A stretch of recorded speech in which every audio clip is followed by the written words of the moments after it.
Mi nombre es María Eugenia Postiglione, de apellido de materno Pasos, y de ahí viene. Decime qué relación tenés familiar con la historia del colectivo. Mi relación familiar es que mi bisabuelo materno, Manuel Rosendo Pasos, fue el creador del concepto del colectivo. No es el colectivo tal como lo conocemos, no es el vehículo, claro, sino el concepto de colectivo. Él estaba viviendo en Capital, era la época creo que del 30, si mal no recuerdo, era una época de crisis, una de las tantas crisis de nuestro país. Bueno, estaba pasando por esta época de crisis.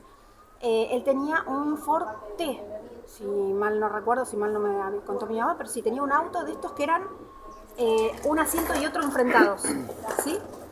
Y era taxista, y trabajaba como taxista. Él era un hombre muy particular, y por eso también todas esas cosas que tenía en su cabeza. Inventaba cosas, era muy bohemio, muy loco. De pronto un día tenía unos campos mi bisabuela tenía unos campos en Catamarca que no podían, en esa época se dejaban las tierras abandonadas, bueno, quiso ir a rescatarlas, vendió un anillo, mejor dicho, lo cambió, un anillo de oro que tenía por una mula, y se fue en mula a Catamarca. Por supuesto nunca recuperó nada, pero era como un loco. En esta cosa de la crisis, no entraba nadie al taxi, había que traer alimento a la casa, estaba muy complejo. Y ahí es donde a él se le ocurre, y ahí es donde la historia empieza a cambiar un poquito, a él se le ocurre hablar con 3 o 4 compañeros que estaban ahí en la parada de los taxis, y dice: yo voy a hacer algo, voy a hacer con viajes compartidos. Entonces, voy a poner un circuito fijo, un recorrido fijo, que fue la línea número 1 desde Flores a Caballito, o a Primera Junta. Y voy a poner paradas fijas. Por eso digo que inventó el concepto de colectivo, porque armó el primer recorrido fijo con paradas fijas, con el concepto de compartir el viaje. Entonces podía en un mismo taxi entrar por lo menos 1, 2, 3, 4 pasajeros y compartir el costo del taxi. Los otros compañeros enseguida le dijeron: excelente, brillante idea, vamos todos atrás tuyo.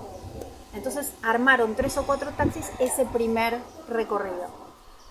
La cosa no salió muy bien en su momento y quedó medio en desuso, porque lo que pasaba era que las mujeres no se querían sentar de ninguna manera al lado de un hombre y extraño. Entonces empezó a ser un colectivo para hombres, en donde los hombres se animaban un poquito más, pero las mujeres no había manera. Así estuvieron un tiempo. Y bueno, y después él se fue por otros rumbos, cambió. Creo que después de esto no funcionó muy bien y se fue a ver si conseguía los campos de Catamarca, cambió el anillo por la mula. Así que el concepto fue ese.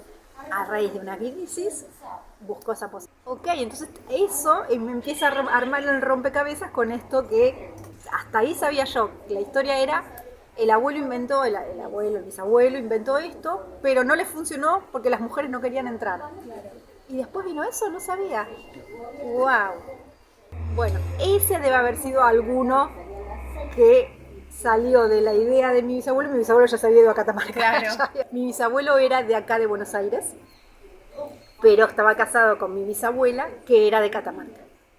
Mi abuelo, Carlos Rosendo Pasos, por mi bisabuelo Manuel Rosendo, también ya era de Buenos Aires. Y bueno, y mi tío y mi mamá, hijo de mi abuelo, también de Buenos Aires. Él se fue a Catamarca y dejó, con toda la crisis, el taxi, que creo que también lo dejó ahí, no sé qué hizo, y lo dejó a mi abuelo, Carlos Pasos, a cargo. Mi abuelo era el hijo mayor de 4 hermanos. Lo dejó a cargo de todo. Lo dejó indirectamente a cargo, en realidad se fue, y claro, en esa época no se sabía por dónde estaba. Él dijo: me voy a ver si consigo los campos de Catamarca. Y meses y meses y meses y no volvía, y no se sabía nada, no había contacto, no había nada. Mi abuelo tuvo que hacerse cargo de todos sus hermanos, tuvo que salir a trabajar, empezó a trabajar desde muy jovencito en la confitería Ideal. Era una confitería muy conocida, trabajaba de mozo en la confitería Ideal, y así fue sosteniendo un poco la casa acá. Muchos años después, mi bisabuelo, el papá de él, aparece de nuevo, pero ahí, bueno, iba y venía, ya mucho de eso no puedo saber. Pero mi abuelo se terminó haciendo cargo, digamos, de toda su familia. Después se casa con mi abuela, siguió siendo mozo un tiempo más y después empezó como a progresar un poquito más, ya se metió en el rubro textil. Mi abuelo se metió en el rubro textil y es el rubro que hoy tiene mi tío, el hijo de él, el papá de la dueña de Corita. Mi padre era de Capital, Sí. Mi papá tenía una quinta de veraneo acá en Ituzaingó, entonces venía todos los fines de semana y los veranos a veranear en la quinta, y en la casita de enfrente vivía un chico que tenía la misma edad que mi papá, que es mi tío. Mi tío tenía, del lado de mi mamá, la familia siempre fue muy humilde, fue mi bisabuelo con lo del taxi, mi abuelo siendo mozo, mi tío en ese momento, ahora está muy bien, pero en ese momento también venía como remándola de abajo, y tenían esa casita enfrente a todo lo contrario de mi papá, que venía de empresas y de otro nivel económico, pero se juntaban los fines de semana. Eran íntimos amigos de todo el verano. Y mi tío tenía, el amigo de mi papá, tenía una hermanita. Y la hermanita empezó a crecer. Y esa hermanita que empezó a crecer fue mi mamá. Mi papá dijo, me gusta tu hermana. Y se casó con mi mamá y se la llevó para Capital. Entonces nosotros pasamos a tener una vida en Capital. Mi prima, la dueña de Corita, y mis tíos y mis abuelos siguieron teniendo la vida acá en Ituzaingó. Bueno, después la vuelta de la vida me trajo de nuevo para Ituzaingó. Pero mi papá era de Capital, no tenía que ver con... De hecho, el primer hijo de ella se llama Manuel Pasos, en honor al bisabuelo Manuel Rosendo Pasos. Teníamos solamente mi casa de Capital donde vivíamos, que no la podíamos mantener porque tenía un nivel de costo fijo que no teníamos ni idea de lo que era. Cero ingreso, de pronto nos encontramos con un problema. Teníamos un lugar de fin de semana acá en Ituzaingó, porque el contacto con la familia de Ituzaingó estuvo toda la vida, donde venía a jugar al tenis y veníamos a pasar los fines de semana. Mi tío, el papá de Jimena, Jorge, el amigo de él de toda la vida, nos dice a mi mamá, que es la hermana de él, y a mí, ¿por qué no alquilan su departamento de Capital hasta que se solucionen todos los problemas legales y se vienen a vivir a Ituzaingó?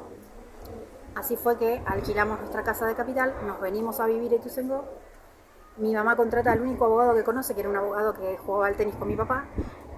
El abogado, cuando entró a las fábricas y vio lo que había, habló con mi tío, arregló con mi tío, y entre el abogado que nos tenía que defender, mi tío y mi tía, plum, nos dejaron en la calle. Solo nos quedó ese departamento que finalmente pudimos vender, y así es como terminamos quedándonos acá. Tiempo después yo me puse a estudiar abogacía, me recibí de abogada, no por vocación, sino detesto a la abogacía y a los abogados en general, pero no quiero que ningún otro abogado me estafe. Y yo quiero evitarle eso a otros. Entonces soy de las abogadas pobres, que trabaja y cobra muy poco. Pero mi historia termina dando la vuelta, volviendo a provincia, porque bueno, era el lugar de contacto y era el único lugar que teníamos para volver. Así que después de muchos años, Capital quedó como en un recuerdo. Muy lindo. Me costó mucho, viniendo de Capital, habiendo nacido en Capital, fíjate con la velocidad con la que hablo, tengo un ritmo como muy activo, soy muy activa. Y me acuerdo que las primeras noches yo venía y decía, Dios mío, ¿cómo pueden dormir con esos pajaritos y con ese silencio total? O sea, el pajarito me taladra el cerebro. Acostumbrada a las bocinazos, y de pronto otro, de a poquito. Ahora voy a Capital y digo, yo no puedo creer cómo pude haber vivido tanto tiempo en Capital. Es un placer.